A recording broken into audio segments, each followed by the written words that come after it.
안녕하세요. 형광펜 성경과 함께하는 성경 공부, 오늘은 욥기 30장입니다. 저번 시간에 욥이 자기의 전성기에 대해서 기억을 했었는데요. 하나님이 함께 하시는 것 같았고 언제나 보호하셨고요. 그리고 버터가 내 발자취를 씻으며 반석이 나를 위해서 기름 시내를 흘러내렸으며, 사람들에게 다가갈 때도 사람들이 자기의 말을 듣고 싶어 해가지고 욥의 말을 듣고 싶어 해서 아무 말도 안 하고 그러고 있었어요. 욥의 귀를 들어봤더니 자기를 축복하는 말만 들렸었고, 욥의 눈으로 봐도 자기를 위하는 증거밖에 없었습니다. 왜냐하면 자기가 가난한 자들을 도와줬거나 고아를 건져줬기 때문이기도 하지만, 어쨌든 그런 모든 선한 일을 했던 것이 마치 공의가 되어서 그를 둘러싸고 있는 것 같았거든요. 소경의 눈이 되어주고 절뚝발이 발이 되어주기도 하고, 사람들이 언제나 그 욥이 말하는 것을 듣기를 잠잠히 기다리다가 말하면은 막 사람들이 너무 좋아했던 거죠. 비를 기다리는 것처럼 다 기다리고 있었고, 웃음만 지어줘도 사람들이 회복이 됐었거든요. 그랬는데 이제는 완전히 욥이 망한 상태이기 때문에 막 다 달려드는 거예요. 나보다 젊은 자들이 나를 기롱하는구나. 그들의 아비들은 어떤 자들이었냐? 나보기에는 나의 양떼를 지키는 개 중에도 둘만하지 못했던 자들이었다. 개만도 못한 자들이었는데 이제는 오히려 그 젊은 자들이 나를 괴롭히고 있다. 그들은 작년에 기력이 쇠한 자니, 기력이 약해졌다는 뜻인데, 그 손의 힘이 되게 무엇이 유익하랴. 그들은 곧 궁핍과 기근으로 파리하며 캄캄하고 거친 들에서 마른 흙을 씹으며 떨기나무 가운데서 짠 나물도 꺾으며 뱃살이 뿌리로 식물을 삼느니라. 이게 뭐냐면 그 빗자루 만드는 그거 있잖아요. 그 식물이에요. 그래서 그런 식물의 뿌리, 먹을 수도 없는 건데 그걸로 그들이 먹고 있었다. 아무것도 아닌 자들이었다라는 얘기죠. 그래서 무리들이 도적의 외침같이 야 도적이다 하면은 그 사람들이 도망가잖아요. 그럴 만큼 무리들이 그 도적의 외침같이 그들에게 소리 지르면은 다 쫓겨나가는 그런 수준의 사람들이었습니다. 침침한 골짜기와 구덩이와 바위 구멍에 살며 떨기나무 가운데서, 떨기나무는 그 사막에 많은 그런 쓸모없는 나무거든요. 모세가 하나님 만났을 때도 떨기나무에 불이 붙었는데 타지 않으니까 궁금해서 다가오다가 하나님을 만나지 않습니까? 흔한 나무예요. 떨기나무 가운데서 나귀처럼 부르짖으며 가시나무 아래 모여있느니라.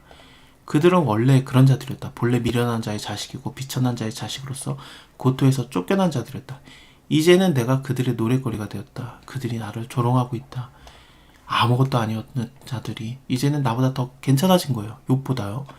그들은 나를 미워하며 멀리하고 내 얼굴을 침뱉기를 주저하지 아니하나니 이는 하나님이 내 줄을 늘어뜨리게 하시고 나를 공곡케 하시며, 이 줄을 늘어뜨렸다라는 게 아마도 그 활 시위를 늘어뜨리는 그 활에 줄이 달려있지 않습니까? 그것이 늘어지면은 아무런 힘이 없잖아요. 그런 걸 말하는 것 같습니다. 힘이 약해졌다라고 보는 그런 상징성이 있는 것 같습니다. 나를 공곡케 하시며 무리가 내 앞에서 굴레를 벗었습니다. 그 낮은 무리가 내 우편에서 일어나서 내 발을 밀어뜨리고 나를 대적하여 멸망시킬 길을 쌓으며 도울 자 없는 그들이 내 길을 헐고 내 재앙을 재촉하는구나.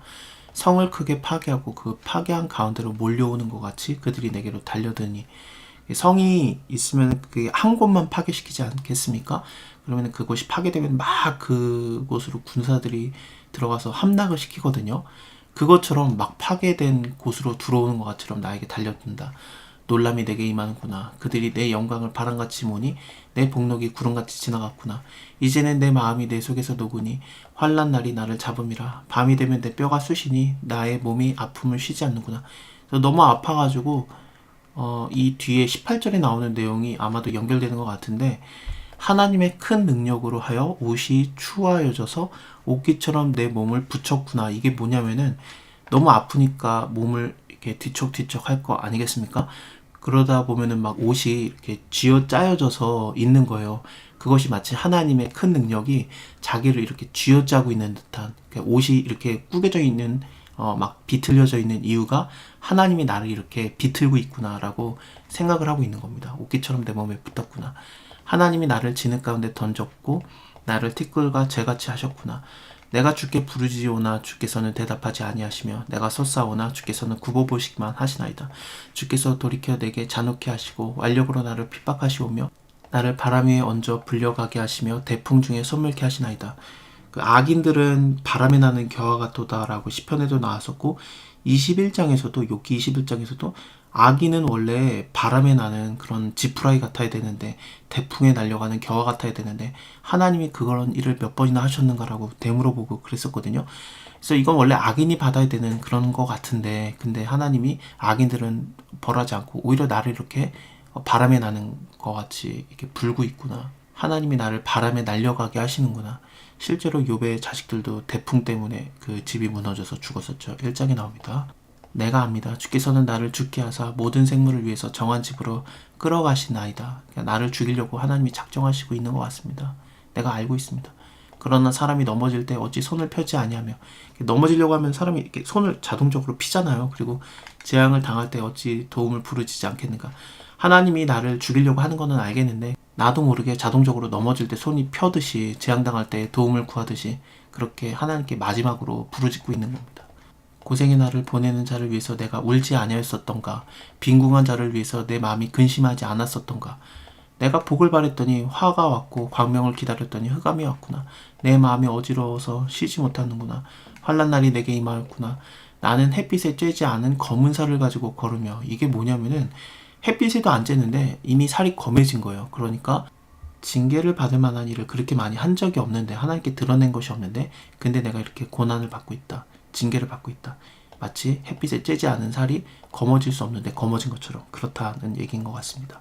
공회 중에 서서 도움을 부르짖고 있느니라. 공회 중이라는 것은 사람들이 많이 모여있는 그런 회중에 있는 곳을 말합니다. 나는 이리 형제고 타조의 벗이로구나. 나중에 하나님께서 네가 타조를 안다고 하면서 이제 타조에 대한 것을 물어보시기도 하고 그러는데요. 어쨌든 이제는 그 들짐승들만 나의 벗이 되었구나. 사람들이 다 나를 무시하고 나를 떠나고 그랬구나. 내 가죽은 검어져서 떨어졌고 내 뼈는 열기로 탔구나. 내 수금은 애곡성이 되고 애곡하는 노래가 되었답니다. 내 피리는 애통성이 되었구나. 애통하는 노래가 되었구나. 자, 오늘은 여기까지 보고요. 다음에 욥의 말을 계속 이어보겠습니다. 내가 그렇게까지 잘못한 거 없었는데 라는 그 말을 이어갈 겁니다. 감사합니다. 다음에 뵐게요.